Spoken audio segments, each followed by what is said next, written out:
नमस्कार, मैं सुरेश कुमार, इतिहास व्याख्याता। आज हम राजस्थान के इतिहास के सर्वेक्षण में राजपूतानों की रियासतों का विलय तथा राजस्थान राज्य का निर्माण 1948 से 1956, जिसके तहत राजस्थान के एकीकरण के विषय में अध्ययन अध्ययन करेंगे, जो निश्चय ही एग्जाम की दृष्टि से महत्वपूर्ण है। इसके तहत हम जैसे इसके कौन कौन से चरण जो महत्वपूर्ण हैं उनके बारे में पढ़ेंगे। जैसे प्रथम चरण 17 मार्च 1948, द्वितीय चरण 25 मार्च 1948, तृतीय चरण 18 अप्रैल 1948, चतुर्थ चरण 30 मार्च 1949, पंचम चरण 15 मई 1949, षष्ठम चरण 1950 और लास्ट सप्तम चरण 1956 के विषय में अध्ययन करेंगे। साथ ही जो राजधानी का प्रश्न था उसके बारे में भी अध्ययन करेंगे। तो एकीकरण के विभिन्न चरण और उसके तहत प्रथम चरण उसके विषय में अध्ययन करते हैं। केंद्र सरकार की नीति छोटे राज्यों के सामूहिकरण के पश्चात उन्हें बड़े राज्यों में विलीन कर देने की रही। इनमें से हर समूह व हर राज्य के साथ अंगीकार पत्र यानी कि इंस्ट्रूमेंट एसोसिएशन पर हस्ताक्षर किए गए। प्रथम चरण 17 मार्च 1948, मत्स्य संघ। सन 1948 में महात्मा गांधी हत्याकांड में अलवर राज्य का नाम आने, राज्य में सांप्रदायिक तनाव होने के कारण एवं भरतपुर राज्य में बिगड़ती हुई कानून व्यवस्था को दृष्टिगत रखते हुए इन दोनों राज्यों का प्रशासन भारत सरकार द्वारा हस्तगत कर लिया गया। इनके समीपवर्ती राज्य धौलपुर व करौली ने पूर्व में ही अंगीकार पत्र पर हस्ताक्षर कर लिए थे। संघ के राज्यों ने 15 मार्च 1948 से पूर्व अपना प्रशासन राज प्रमुख को सौंप देने का निर्णय लिया। ये चारों राज्य भौगोलिक व सांस्कृतिक रूप से साम्य रखते थे, इसलिए इन्हें एक संघ में गठित करना तय किया गया। भविष्य में इन्हें अपनी आवश्यकता अनुसार राजस्थान अथवा संयुक्त प्रांत में विलय की स्वतंत्रता दी गई। श्री के एम मुंशी ने ऐतिहासिक परिप्रेक्ष्य को ध्यान में रखते हुए इस संघ का नाम मत्स्य संघ रखा सुझाया। वेरी इंपॉर्टेंट है, श्री के एम मुंशी ने ऐतिहासिक परिप्रेक्ष्य को ध्यान में रखते हुए इस संघ का नाम मत्स्य संघ सुझाया, जो कि स्वीकार कर लिया गया। चारों राज्यों यानी कि ABCD अलवर, भरतपुर, करौली और धौलपुर ने 28 फरवरी 1948 को एक पर संविदा पर हस्ताक्षर किए।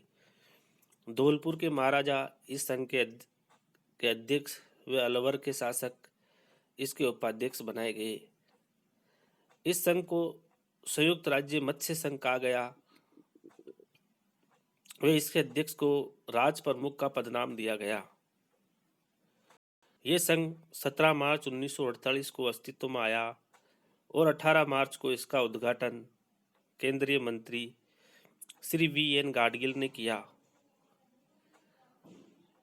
इसका उद्घाटन 17 मार्च 1948 को यह अस्तित्व में आया और 18 मार्च को इसका उद्घाटन केंद्रीय मंत्री श्री VN गाडगिल ने किया। संघ के संविधान निर्माण के लिए एक संविधान निर्मात्री सभा का गठन किया गया। इस संघ का क्षेत्रफल 19,655 वर्ग किलोमीटर तथा जनसंख्या 18,37,994 व राजस्व 116.3 लाख रुपए वार्षिक था। संघ की सरकार का गठन 20 मार्च 1948 को श्री शोभाराम के नेतृत्व में किया गया। संघ की सरकार का गठन 20 मार्च 1948 को श्री शोभाराम के नेतृत्व में किया गया। भारत सरकार की ओर से प्रशासनिक सहायता के लिए एक प्रशासक की नियुक्ति की गई।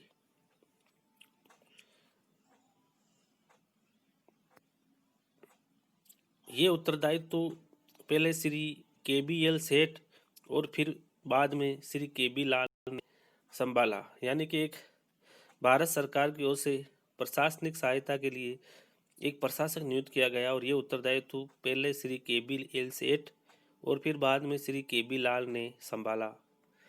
मत्स्य संघ के राज प्रमुख ने संघ की ओर से एक नया अंगीकार पत्र भारत सरकार के साथ किया,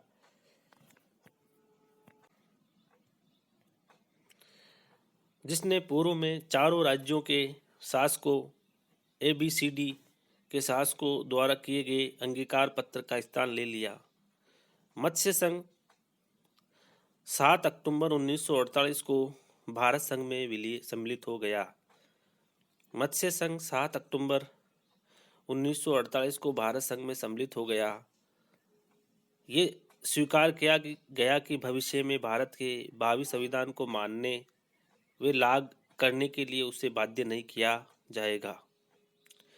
चारों शासकों को उनके निर्वहन के लिए प्रिवी पर्स का प्रावधान किया गया, जिसके तहत अलवर के शासक को 5,20,000 रुपये, भरतपुर के शासक को 5,02,000 रुपये, धौलपुर के शासक को 2,64,000 रुपये और करौली को 1,05,000 रुपये वार्षिक देना तय किया गया था।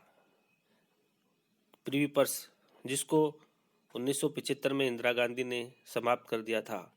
प्रिवी पर्स शासकों को दिया जाने वाला वार्षिक अनुदान। फिर द्वितीय चरण, पूर्व राजस्थान संघ। राजस्थान के कुछ राज्यों ने दूरदर्शिता व व्यावहारिकता दृष्टिकोण अपनाते हुए एक संघ अथवा समूह बनाने का निर्णय लिया। ये राज्य थे बांसवाड़ा, बूंदी, डूंगरपुर, झालावाड़, किशनगढ़, कोटा, प्रतापगढ़, शाहपुरा व टोंक।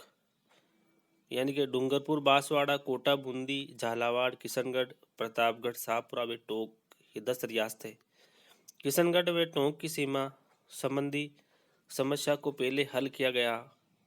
इस प्रस्तावित संघ के संविधान निर्माण हेतु एक संविधान निर्मात्री सभा के गठन का प्रस्ताव किया गया, जिसमें प्रति 1 लाख की जनसंख्या पर एक प्रतिनिधि का चुनाव या चयन करना निश्चित हुआ। किशनगढ़ व टोंक की सीमा संबंधी समस्या को पहले ही हल कर लिया गया। इस प्रस्तावित संघ के संविधान निर्माण हेतु एक संविधान निर्मात्री सभा के गठन का प्रस्ताव किया गया, जिसमें प्रति 1 लाख की जनसंख्या पर एक प्रतिनिधि का चयन करना सुनिश्चित किया गया। जागीरदारों के प्रतिनिधित्व व उनके विशेषाधिकारों पर भी ध्यान दिया गया। इसी बीच उदयपुर के महाराणा ने भी इस संघ में विलय के लिए अपनी रुचि दर्शाई। उदयपुर के महाराणा भूपाल सिंह ने भी इस संघ में विलय के लिए अपनी रुचि दर्शाई। इस अवस्था में प्रस्तावित संघ का उद्घाटन निरस्त करना उचित नहीं माना गया। अतः 25 मार्च 1948 को कोटा राज्य में श्री NV गाडगिल ने इस संघ का उद्घाटन किया। अतः 25 मार्च 1948 को कोटा राज्य में श्री NV गाडगिल, नरहरि विष्णु गाडगिल ने इस संघ का उद्घाटन किया। संघ में कोटा के शासक को राज प्रमुख, करौली के शासक को वरिष्ठ उपराज प्रमुख व डूंगरपुर के शासक को कनिष्ठ राज प्रमुख बनाया गया। यानी कि संघ में कोटा के शासक को राज प्रमुख, करौली के शासक को वरिष्ठ उपराज प्रमुख व डूंगरपुर के शासक को कनिष्ठ राज प्रमुख बनाया गया। संयुक्त राजस्थान के इस संघ के राज प्रमुख को अपने उत्तरदायित्वों के सम्मान पूर्वक निर्वहन के लिए 5 लाख रुपए सालाना दिए गए। एक राज्य मंत्रिमंडल का भी गठन किया गया, जिसमें श्री गोकुललाल असावा मुख्यमंत्री बने। यानी कि एक राज्य मंत्रिमंडल का भी गठन किया गया और श्री गोकुललाल असावा मुख्यमंत्री बने, जबकि मत्स्य संघ में शोभाराम कुमावत मुख्यमंत्री बने थे। सम्मिलित राज्य की सेना संघ की सेना में विलीन कर दी गई। नए संघ का क्षेत्रफल 43,530 वर्ग किलोमीटर, जनसंख्या 23,34,220 वे राजस्व 191 लाख रुपए था। 9 राज्यों के इस संघ की राजधानी कोटा को बनाया गया। 1 जून 1948 से पूर्व राज प्रमुख ने भारत सरकार के सत्य अंगीकार पत्र पर हस्ताक्षर करना स्वीकार कर लिया, यानी कि इसकी राजधानी कोटा बनाई। संघ में सम्मिलित विभिन्न राज्यों के शासकों का प्रीव्यू पर इस कारण रखा गया। पूर्व राजस्थान संघ में सम्मिलित होने वाले जो राज प्रमुख थे उनका परिप्रेक्ष्य इस प्रकार था। बांसवाड़ा का 1,26,000 था। बूंदी का 2,81,000 रुपये था। डूंगरपुर का 1,98,000 था। झालावाड़ का 1,36,000 था। किशनगढ़ का भी 1,36,000 था। कोटा का 7 लाख था। प्रतापगढ़ का 1,02,000 था। शाहपुरा छोटी रियासती 90,000 था और टोंक का 2,78,000 रुपये था। तो इस प्रकार से ये विभिन्न प्रीपर्स का मूल्य निर्धारित किया गया था। नेक्स्ट है तृतीय चरण 18 अप्रैल 1948।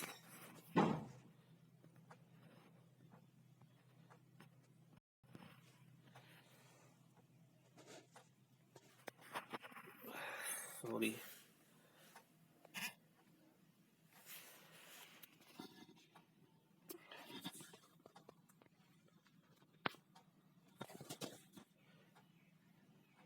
नेक्स्ट था तृतीय चरण 18 अप्रैल 1948 संयुक्त राजस्थान।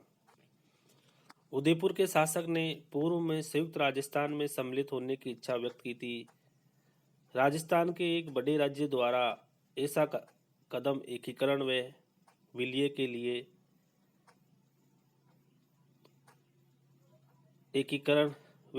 लिए अत्यंत शुभ संकेत था।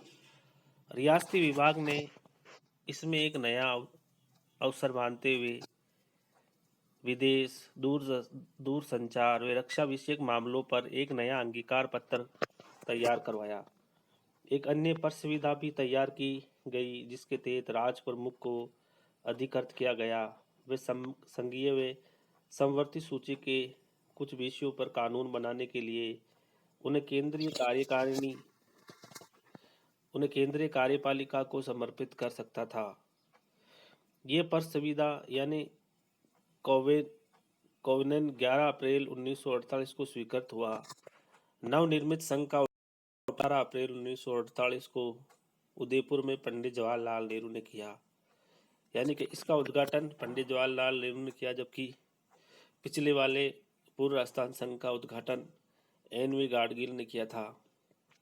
इस संघ की जनसंख्या 42,60,918 थी। क्षेत्रफल 77,640 वर्ग किलोमीटर व वार्षिक राजस्व 316 लाख रुपए था। उदयपुर इसकी राजधानी बनाई थी क्योंकि उदयपुर इसमें सम्मिलित हुआ था। वर्ष में विधानसभा का एक सत्र कोटा में आयोजित करना तय किया गया था।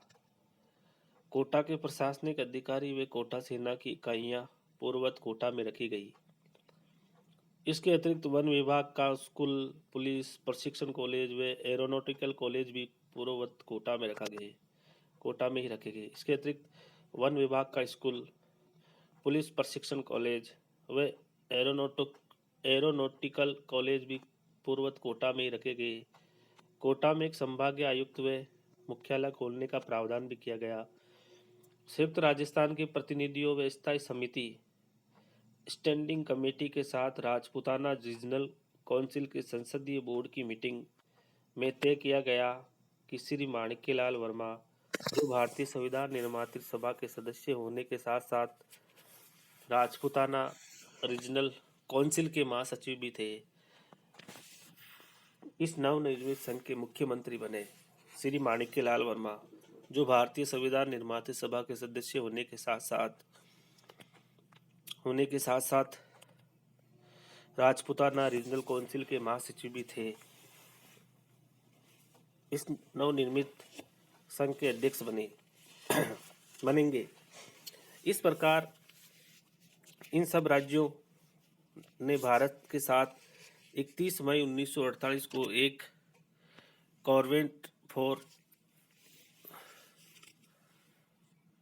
कॉवेनेंट फॉर असेशन पर हस्ताक्षर किए, जिसे गवर्नर जनरल ने 31 सितंबर 1948 को स्वीकृति प्रदान कर दी गई। 31 मई 1948 को एक कॉवेनेंट फॉर असेशन पर हस्ताक्षर किए गए, जिसे गवर्नर जनरल ने 31 सितंबर 1948 को स्वीकृति प्रदान कर दी। इससे पूर्व हस्ताक्षरित प्रस्तावना निष्क्रिय हो गई। इसकी धाराएं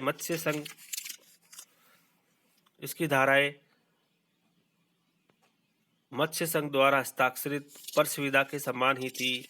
उदयपुर के महाराणा भूपाल सिंह जी, जो 10 लाख रुपए की वार्षिक प्रिवी काउंसिल के रूप में दिए गए थे। उदयपुर के महाराणा भूपाल सिंह को जो 10 लाख रुपए वार्षिक प्रिवी पर्स के रूप में दिए गए थे। 5 लाख रुपए वार्षिक उन्हें राज प्रमुख के रूप में कार्य के हेतु अतिरिक्त भत्ते के रूप में दिए गए थे। संघ के राजस्व से उन्हें 5 लाख रुपए धर्मार्थ व पुण्यार्थ कार्यों के लिए स्वीकृत हुए थे। इस संघ को भविष्य में निर्मित होने वाले संघों से पृथक पहचान के लिए पूर्व राजस्थान यानी कि फॉर्मर राजस्थान कहा गया। नेक्स्ट है चतुर्चरण वर्ध राजस्थान। चतुर्चरण वर्ध राजस्थान यानी कि पहला चरण मत्स्य संघ, द्वितीय चरण पूर्व राजस्थान संघ, तृतीय चरण संयुक्त राजस्थान संघ और चतुर्थ चरण है वर्ध राजस्थान संघ 30 मार्च 1949। अब मात्र 4 बड़े राज्य जयपुर, बीकानेर, जोधपुर, जैसलमेर ही राजस्थान संघ से बाहर थे। जैसलमेर के अतिरिक्त तीनों राज्य स्वयं समर्थ वायबल थे। इनको स्वतंत्र अस्तित्व में रहने देने का खतरा भारत सरकार नहीं उठा सकती थी। केंद्र सरकार की कूटनीति व स्थानीय प्रयासों के फलस्वरूप जनवरी 1949 में इन राज्यों के एकीकरण की स्वीकृति प्रदान कर दी गई और वर्थर राजस्थान का स्वरूप सामने आया। जनवरी 1949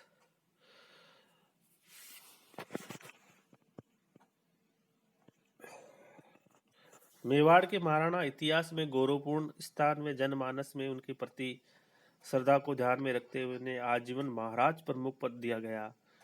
उन्हें 21 तोपों की सलामी लेने का भी विशेषाधिकार मिला। जयपुर के शासक को आजीवन राज प्रमुख बनाया गया। उदयपुर यानी कि मेवाड़ के शासक को महाराज प्रमुख और जयपुर के शासक स्वयं मानसिंह द्वितीय को आजीवन राज प्रमुख बनाया गया।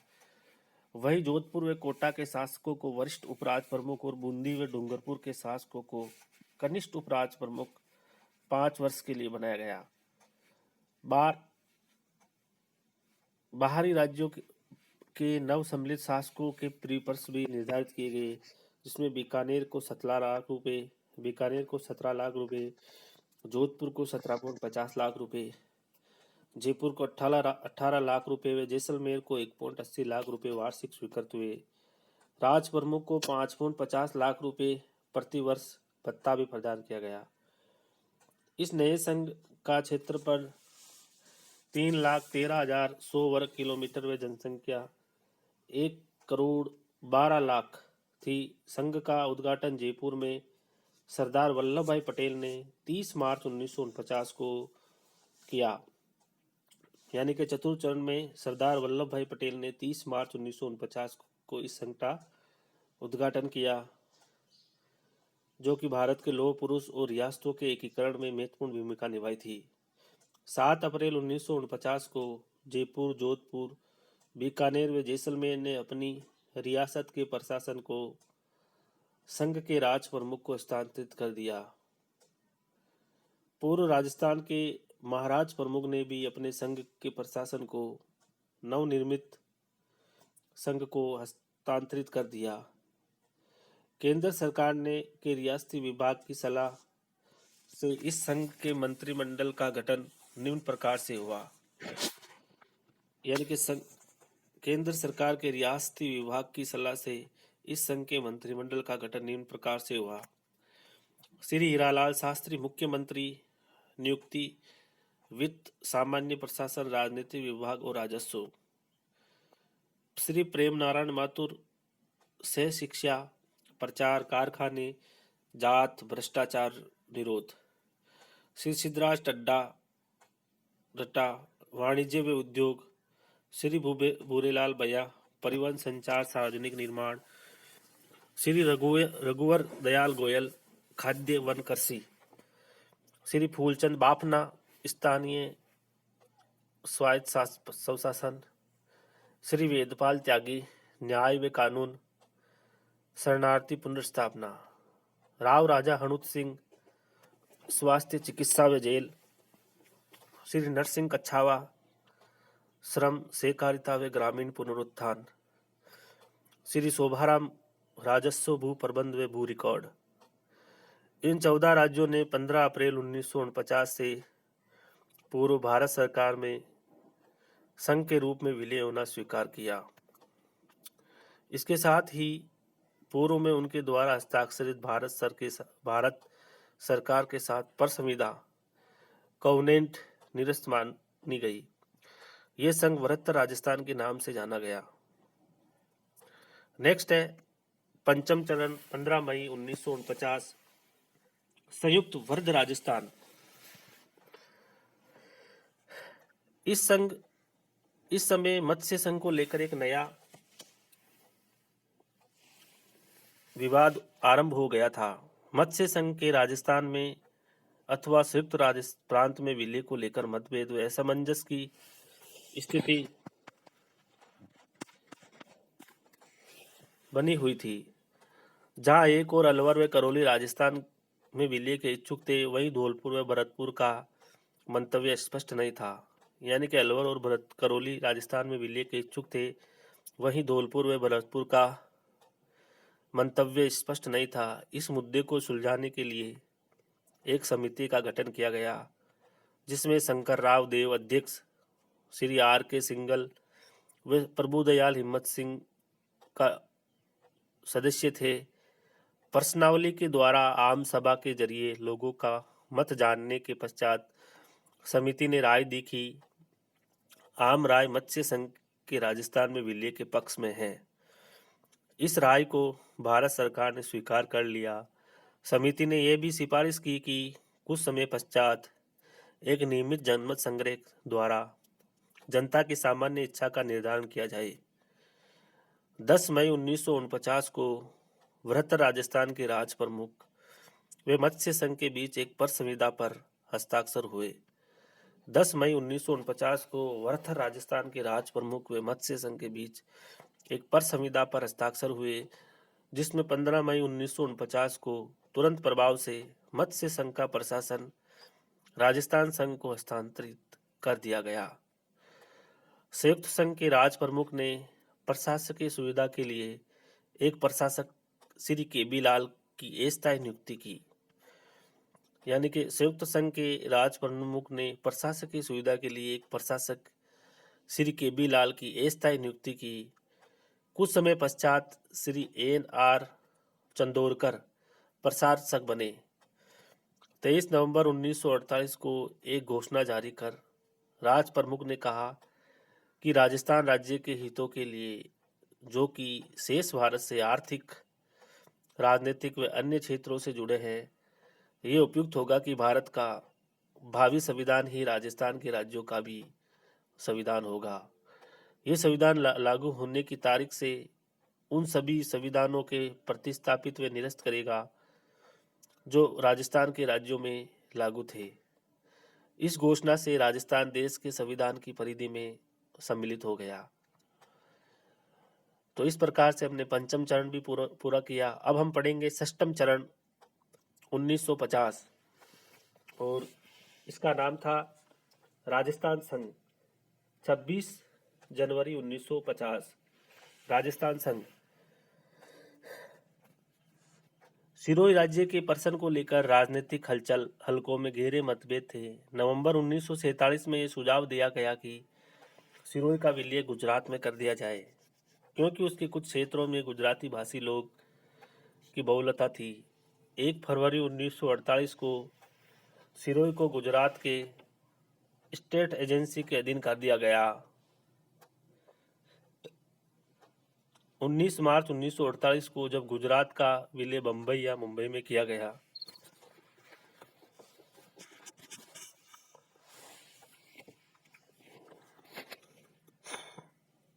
19 मार्च 1948 है ये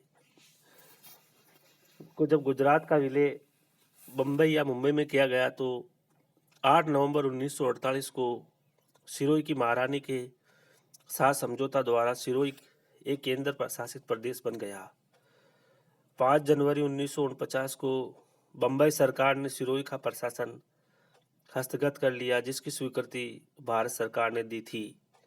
5 जनवरी 1949 को बम्बई सरकार ने सिरोही का प्रशासन हस्तगत कर लिया, जिसकी स्वीकृति भारत सरकार ने दी थी। दूसरी तरफ सिरोही में उत्तराधिकार का प्रश्न छिड़ चुका था। इस मुद्दे को सुलझाने के लिए एक समिति का गठन किया गया, जिसमें जयपुर कोटा के शासकों के अतिरिक्त सौराष्ट्र के श्री A.V. दिवातिया सदस्य थे। समिति ने अभय सिंह के उत्तराधिकार के दावे को वैध ठहराया। उन्हें 2,12,600 रुपये प्रतिवर्ष पृथ्वी पर्स के रूप में देना तय किया गया। उन्हें 2,12,600 रुपये प्रतिवर्ष पृथ्वी पर्स के रूप में देना तय किया गया। शीघ्र ही सिरोही को राजस्थान में मिलाने का आंदोलन खड़ा हुआ, जिसका नेतृत्व श्री गोकुल भाई भट्ट ने किया था। यह सिरोही का प्रश्न का मतलब था गोकुल भाई भट्ट। राज्य को 2 भागों में बांटना प्रस्तावित था। बड़े भाग का विलय राजस्थान में व छोटे भाग का विलय बम्बई में किया जाना तय था। 2 भागों में बांटना था, जिसमें बड़े भाग का विलय राजस्थान में व छोटे भाग का विलय बम्बई में किया जाना तय हुआ।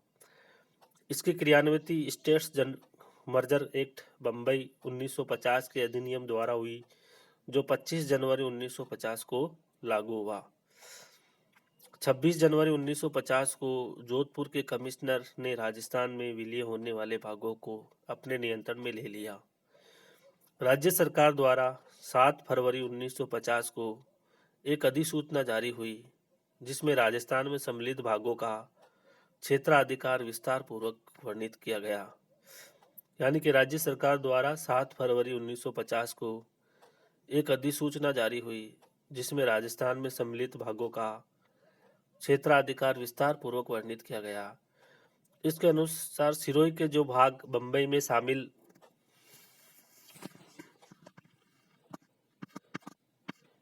नहीं हुए थे, उन्हें राजस्थान भाग समझा गया। ये क्षेत्र थे शिवगंज तहसील, पिंडवाड़ा तहसील, सिरोही तहसील, भवरी तहसील के साथ ब्लॉक 2 का क्षेत्र व आबू रोड की उत्तर दिशा का क्षेत्र। सिरोही शहर को जिले का मुख्यालय बनाया गया। नेक्स्ट और अंतिम चरण है सप्तम चरण 1956, वर्तमान राजस्थान 1 नवंबर 1956। अपनी ऐतिहासिक व भौगोलिक विशिष्टता के कारण अजमेर सारे राजस्थान से पृथक ही रहा था।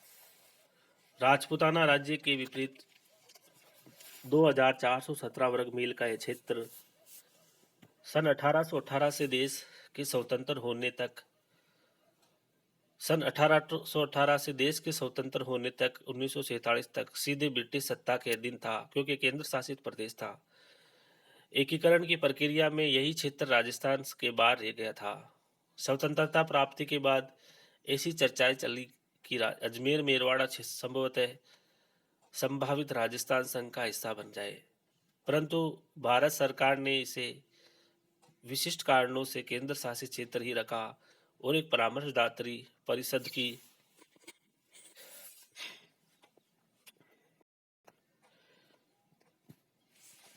सहायता से यहाँ का चीफ कमिश्नर भारत सरकार के राह मंत्रालय के अधीन कार्य करता रहा। परंतु शीघ्र ही परामर्शदात्री परिषद व चीफ कमिश्नर के बीच वैधानिक एवं प्रशासनिक विवाद ने गंभीर रूप ले लिया और उनके बीच गतिरोध उत्पन्न हो गया, जिससे संबंधित प्रश्न संसद में भी उठे। परामर्शदात्री परिषद ने चीफ कमिश्नर पर गंभीर आरोप लगाए। परामर्शदात्री परिषद ने चीफ कमिश्नर पर गंभीर आरोप लगाए, परंतु केंद्र सरकार ने इन आरोपों को सही नहीं माना और यथास्थिति बनाए रखी। भारत सरकार द्वारा सन 1951 में पार्ट सी एक्ट पारित हो जाने पर उक्त विवाद का अंत हो पाया। इस एक्ट के अनुसरण में 1952 में अजमेर राज्य विधानसभा के लिए निर्वाचन हुआ। इस एक्ट के अनुसरण में 1952 में अजमेर राज्य विधानसभा के लिए निर्वाचन हुआ, जिसमें 30 निर्वाचित सदस्य थे। श्री एच.वी. उपाध्याय अजमेर राज्य के मुख्यमंत्री बनाए गए। श्री एच.वी. उपाध्याय अजमेर राज्य के मुख्यमंत्री बनाए गए। इन्होंने 1956 तक ये पदभार संभाला। इसी बीच कई बार अजमेर के उद्घाटन, अजमेर के राजस्थान राज्य में विलय की चर्चाएं चलती रही। इससे पहले भी 1948 में कांग्रेस दल की राजपूताना क्षेत्रीय परिषद ने मार्च 1948 में नई दिल्ली में हुई अपनी बैठक में प्रस्ताव पारित किया कि अजमेर मेरवाड़ा को राजस्थान की अन्य रियासतों के साथ मिलकर एक इकाई बनाई जानी चाहिए। इसी प्रकार अखिल भारतीय कांग्रेस कमेटी की सन 1948 में महू में हुई अजमेर पॉलिटिकल कॉन्फ्रेंस की बैठक में यही प्रस्ताव पारित किया गया। रियासतों के एकीकरण के समय भी इसे राजस्थान में मिलाकर इसे राजधानी बनाने की संभावना पर विचार किया गया। राजस्थान सरकार भी केंद्र सरकार पर बराबर दबाव डाल रही थी। अजमेर का विलय राजस्थान में कर दिया जाए। 29 दिसंबर 1953 को भारत सरकार ने राज्य पुनर्गठन आयोग की स्थापना की। 29 दिसंबर 1953 को भारत सरकार ने राज्य पुनर्गठन आयोग की स्थापना की। इस आयोग ने 23 फरवरी 1954 को आम जनता व विभिन्न राज्य सरकारों से 24 अप्रैल 1954 तक सुझाव व दावे पेश करने के लिए कहा। राजस्थान सरकार ने राज्य पुनर्गठन समिति फैक्ट फाइंडिंग की नियुक्ति की, जिसका कार्य राजस्थान द्वारा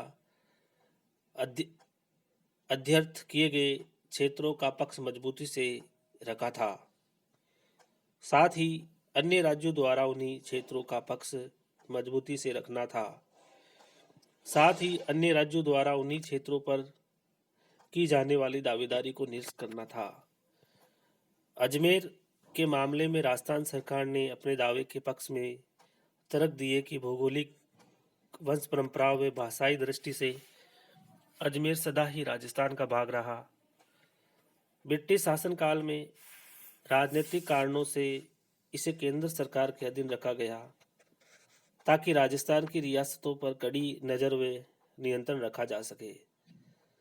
स्वतंत्रता के बाद बदले हुए परिवेश में इसको केंद्र के अधीन रखने का औचित्य नहीं है। ये चारों ओर से राजस्थान के जिलों से घिरा है। यहीं के निवासियों व राजस्थान के निवासियों के रीति रिवाज, त्योहार, तरीके, परंपराएं, भाषा, संस्कृति व आदतें, रहन सहन, खान पान, आभूषण आदि एक जैसे हैं। राजस्थान पार्ट बी राज्य होने के कारण अजमेर जो पार्ट सी स्टेट है के मुकाबले अधिक विकासशील है। अतः अजमेर को इसमें विलय करने से न केवल अजमेर प्रशासन पर होने वाले व्यय में बचत होगी, बल्कि अजमेर का विकास भी तेज गति से होगा। इसके अलावा राजस्थान व अजमेर सीमा में कोई प्राकृतिक व भौगोलिक प्रतिरोध नहीं है। अतः अजमेर का राजस्थान के बीच में स्थित होकर भी अलग रहने का कोई औचित्य नहीं है। राज्य पुनर्गठन आयोग ने इन तर्कों के आधार पर अजमेर को राजस्थान में विलय की अनुशंसा की, जिसे भारत सरकार ने स्वीकार कर लिया और 1 नवंबर 1956 को इसका उद्घाटन और 1 नवंबर 1956 को इसका राजस्थान में विलय हो गया। इसी समय आबू रोड के कुछ इलाके में सिरोही राज्य की देलवाड़ा तहसील का प्रश्न भी उठ खड़ा हुआ। यद्यपि ये क्षेत्र बंबई सरकार के अधीन थे, वह इन्हें गुजरात में मिलाए जाने की योजना थी। फिर भी इन्हें राजस्थान में विलय करने के लिए आंदोलन आरंभ हो चुका था। सितंबर 1952 में राज्य सरकार ने मुन्नी जिन विजय जी की अध्यक्षता में एक समिति गठित की, जिसे आबू क्षेत्र की ऐतिहासिकता, सामाजिक, सांस्कृतिक, भाषाई, आर्थिक और राजनीतिक परिप्रेक्ष्य की सामग्री एकत्र करने का कार्य सौंपा। राजस्थान प्रदेश कांग्रेस कमेटी ने भी आबू कमेटी का गठन किया। सरकार व जनता दोनों चाहते थे कि आबू का क्षेत्र राजस्थान में आ जाए। राज्य पुनर्गठन अधिनियम 1956 के अनुसार राजस्थान राज्य को पार्ट बी का दर्जा समाप्त किया गया। राज्य पुनर्गठन अधिनियम 1956 के अनुसार राजस्थान राज्य का पार्ट बी का दर्जा समाप्त किया गया। 1 नवंबर 1956 को राजस्थान राज्य का गठन व एकीकरण पूर्ण हुआ। उसके क्षेत्र में अब निम्नलिखित प्रदेश व भूभाग शामिल हो गए, यानी कि 1 नवंबर 1956 को राजस्थान का एकीकरण पूर्ण हो गया और उसके भू क्षेत्र में निम्नलिखित प्रदेश शामिल थे। राजस्थान में स्थित पूर्व रियासतें सिर्फ कोटा राज्य के सिरोज उपखंड को छोड़कर, जो मध्य प्रदेश का भाग बन चुका था, पूर्व अजमेर राज्य का क्षेत्र, पूर्व बंबई राज्य का आबू तालुका, पूर्व मध्य भारत का सुनेल ठप्पा क्षेत्र। अब राजस्थान का क्षेत्रफल 3,42,469 वर्ग किलोमीटर था और वे देश का तीसरा सबसे बड़ा राज्य बन गया था। नेक्स्ट है राजधानी का प्रश्न। रियासतों के एकीकरण के फलस्वरूप बनने वाले राजस्थान की राजधानी कहाँ रखी जाए, ये सन 1948 से 49 के दौरान एकीकरण के समय महत्वपूर्ण प्रश्न था। केंद्र सरकार के रियासती विभाग ने राजस्थान की राजधानी के चयन के लिए एक समिति गठित की, जिसमें 4 शहरों की दावेदारी पर विचार किया गया। ये राज्य थे जयपुर, जोधपुर, अजमेर व उदयपुर। समिति में श्री B.R. पटेल यानी कि मुख्य सचिव व पटियाला व ईस्ट पंजाब अध्यक्ष लेफ्टिनेंट कर्नल T.C. पुरी व श्री A.P. सिन्हा सदस्य थे। इस समिति ने 12 मार्च 1949 से कार्य करना आरंभ किया।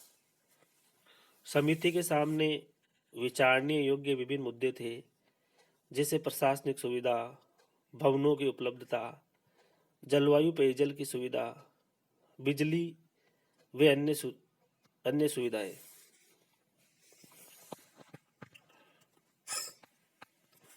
राज्य के केंद्र में स्थित होने और भविष्य में राजस्थान के विलय की संभावना के बावजूद अजमेर की दावेदारी पर्याप्त जल पेयजल की अनुपलब्धता व आवासीय समस्या के कारण निरस्त कर दी गई। यानी कि राज्य के केंद्र में स्थित होने के कारण भविष्य में राजस्थान में विलय होने की संभावना के बावजूद अजमेर की दावेदारी पर्याप्त पेयजल की अनुपलब्धता व आवासीय समस्या के कारण निरस्त कर दी गई। उदयपुर अपनी जलवायु व नयनाभिराम प्राकृतिक सौंदर्य के कारण एक प्रबल दावेदार था, किंतु आवासीय समस्याएं, पर्याप्त पेयजल, तार, फोन व सड़क परिवहन की कमी के कारण वह इस दौड़ में पिछड़ गया। चुनाव अब जयपुर व जोधपुर के बीच था। समिति ने निर्णय लिया कि जयपुर में उपलब्ध विभिन्न सुविधाएं जैसे चौड़ी सड़कें, आवास उपलब्धता, भूमिगत जल निकासी व्यवस्था व बेहतर दूरसंचार और सुविधाएं उसके राजधानी बनने में सहायक थी और अंततः जयपुर को राजस्थान की राजधानी घोषित कर दिया गया। यद्यपि समिति का निर्णय निर्विरोध व निर्विवाद नहीं था। अजमेर के विलय के बाद राजधानी का प्रश्न फिर उठाया गया, क्योंकि अजमेर शासकीय हलकों में यह भावना व्याप्त थी कि जयपुर को राजधानी बनाने का निर्णय अस्थायी था। अजमेर राज्य सरकार द्वारा सशर्त राजधानी के पक्ष में भारत सरकार के गृह मंत्रालय को दिए गए, जिसने जुलाई 1957 में पी सत्यनारायण राव समिति की अध्यक्षता में पी सत्यनारायण राव की अध्यक्षता में राजस्थान कैपिटल इंक्वायरी कमेटी गठित की गई, परंतु पहले का निर्णय यथावत रहा। 7 अप्रैल 1949 को रियासती विभाग के परामर्श के अनुसार श्री हीरालाल शास्त्री के नेतृत्व में सरकार का गठन किया गया। सरकार के संचालन के लिए कई सलाहकार केंद्र सरकार द्वारा भी नियुक्त किए गए। इस प्रकार राजस्थान का एकीकरण पूर्ण हुआ। इस भागीरथी प्रयास के सफल होने में सर्वाधिक श्रेय केंद्रीय गृह मंत्री सरदार वल्लभ भाई पटेल, जिन्हें भारत का लौह पुरुष कहा जाता है, वे उनके विभाग के सचिव श्री वीपी मेनन को दिया जा सकता है, जिन्होंने समय की नब्ज पहचानते हुए कभी नरमी और कभी रक्त व लोहे की नीति ब्लड एंड आयरन का पालन किया। श्री वीपी मेनन के अनुसार हमने राज्यों के हित व शेष भारत के हितों के बीच खड़े सारे कृत्रिम अविरोध नष्ट कर दिए और एकीकृत प्रशासनिक व वित्तीय प्रशासन की नींव डाली। सारांश: स्वतंत्रता प्राप्ति के समय भारत 2 भागों में विभाजित था, ब्रिटिश भारत, विदेशी राज्यों का भारत। भारत सरकार की सबसे बड़ी चुनौती ये थी कि किस प्रकार देशी राज्यों का विलय व एकीकरण किया जाए। इसके लिए उन्होंने सबसे पहले अंगीकार पत्र व यथास्थिति समझौते का सहारा लिया। राजस्थान में छोटे राज्यों का समूहीकरण करके उन्हें एक संघ में एकीकृत किया गया। साथ ही विघटनकारी शक्तियों को यह भी स्पष्ट कर दिया गया कि उनके स्वतंत्र अस्तित्व अथवा पाकिस्तान के साथ विलय की कोई संभावना नहीं है। इस प्रकार छोटे राज्यों के समूहीकरण के बाद बनाए गए संघों को एकीकृत कर दिया गया। राजस्थान के कुछ भाग जो एकीकरण की प्रक्रिया से बाहर रह गए थे, उन्हें 1956 में राज्य पुनर्गठन अधिनियम के तहत राजस्थान में लाया गया। इस प्रकार हमने राजस्थान के एकीकरण के तहत विभिन्न रियासतों के विलय के विषय में विस्तार से अध्ययन किया, जो निश्चय ही एग्जाम की दृष्टि से महत्वपूर्ण है। धन्यवाद।